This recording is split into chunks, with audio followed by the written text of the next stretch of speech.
Hey everyone, today we are doing a review of a new release by Rasei Fort, who is the perfumer behind Fort and Manle. He also has his own kind of offshoot brand under his own name, and he's just come out with a new collection. This one is my favourite from the new collection, and this is called Rose Otto Mobil. I just applied this about half an hour ago to the back of my hand to remind myself for the video, but I've been testing out a few times. Rasei actually reached out to me and offered to send me some samples, so I've been testing it from the sample. I'm going to start by reading the notes. This one has clove, tuberose and tomato leaf, with Rose Otto, dried rose petals and iris, leather, amber and metallic notes. This one, when you first apply, I think you immediately get this kind of mixture of... Actually, one thing I want to kind of point to in this fragrance is that the blend feels very harmonious. You get little aspects of all of the notes, and they're not kind of jumping out for dominance. Like, it's very nuanced, evenly balanced, very well blended, and so you're going to get little bits of kind of all sorts in here, and so you definitely get this kind of deeper... I would say the rose is not, it's not overly rosy for a start. It's not a rosy perfume. It's definitely not a pink rose. It's not bright and fresh. It's deeper, it's darker. It's almost like rose petals in the nighttime. Like, there's a depth and a darkness to it, and you almost get the chewy texture of the petal. You definitely get a subtle sense of this leather accord running throughout. There is a slight subtle sweetness. I wouldn't describe it as spicy, and I would say that the clove is minimal. I don't get a huge amount of clove.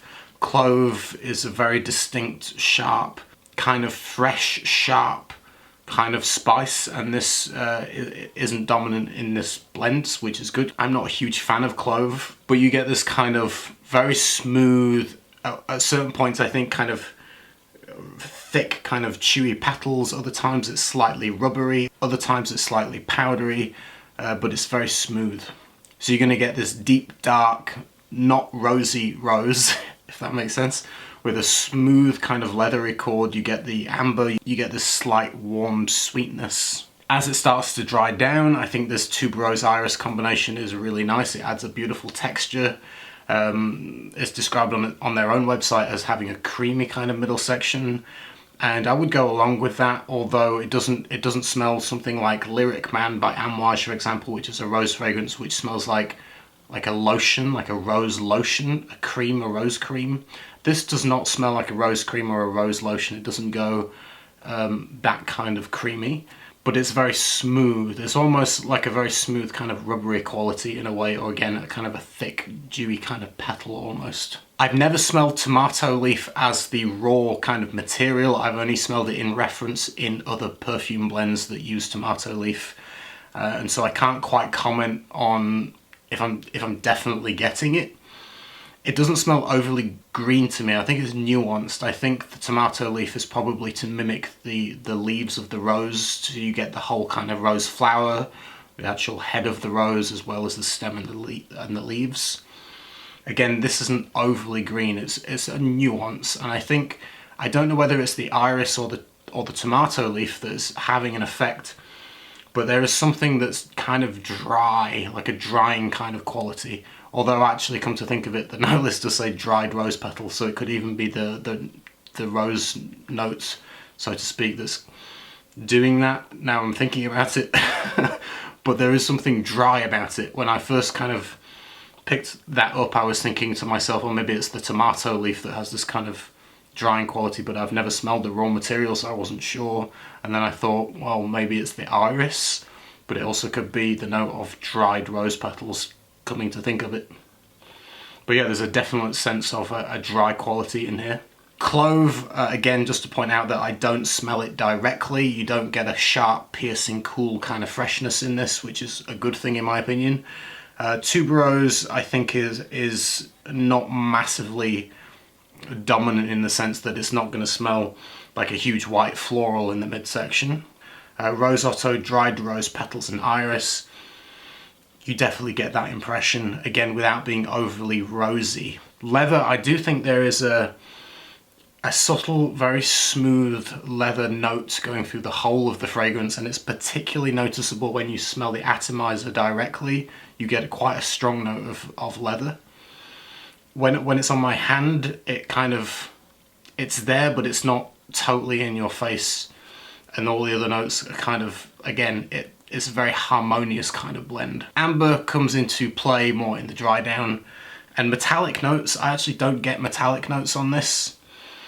There's nothing that strikes me as smelling like metal or metallic, so I don't quite get that on my own skin chemistry.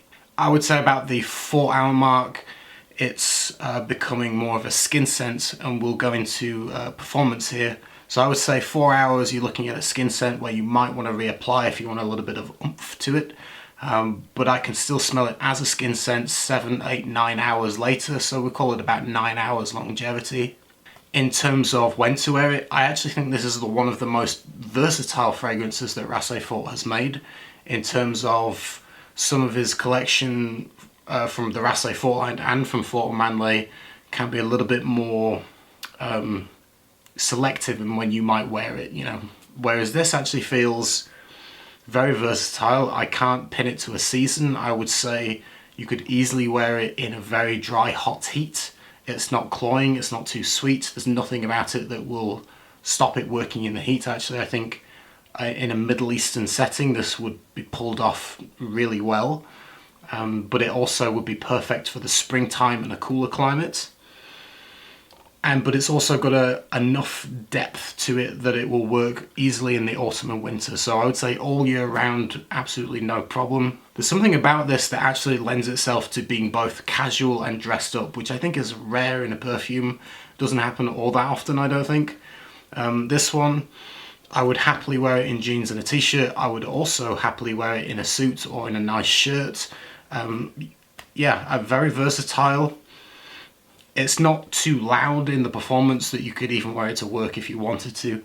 I think it strikes the line of unisex absolutely perfectly, to the point of, you know, it could be worn really well on a woman and really well on a man, and there's no, it's right down the middle. Into the dry down goes more into this kind of ambery base with these kind of leathery like nuances, and it's very smooth, again, resinous-y, ambery, slightly sweet, and that's kind of what you're left with in the dry down. It's a very nice blend. I think this is my personal favourite for my own taste from the new range. If I had a full bottle of this, I would definitely wear it. I think it's a really nice, solid option, again, without being overly kind of, like I say, rosy, to repeat myself. That's my overview of Rasei Fort's new Rose Otto Mobil. I think a solid option, a good option if you're looking for a slightly more, you know, masculine rose, in the sense that it's not feminine smelling, it's very unisex. So we could say it's a more masculine rose leaning fragrance. Then this one might be up your alley. If you've tried it, please let me know your thoughts. I will see you soon with some more videos. Take care everyone, have a good day. Bye. But that old man Harlem keeps me rolling.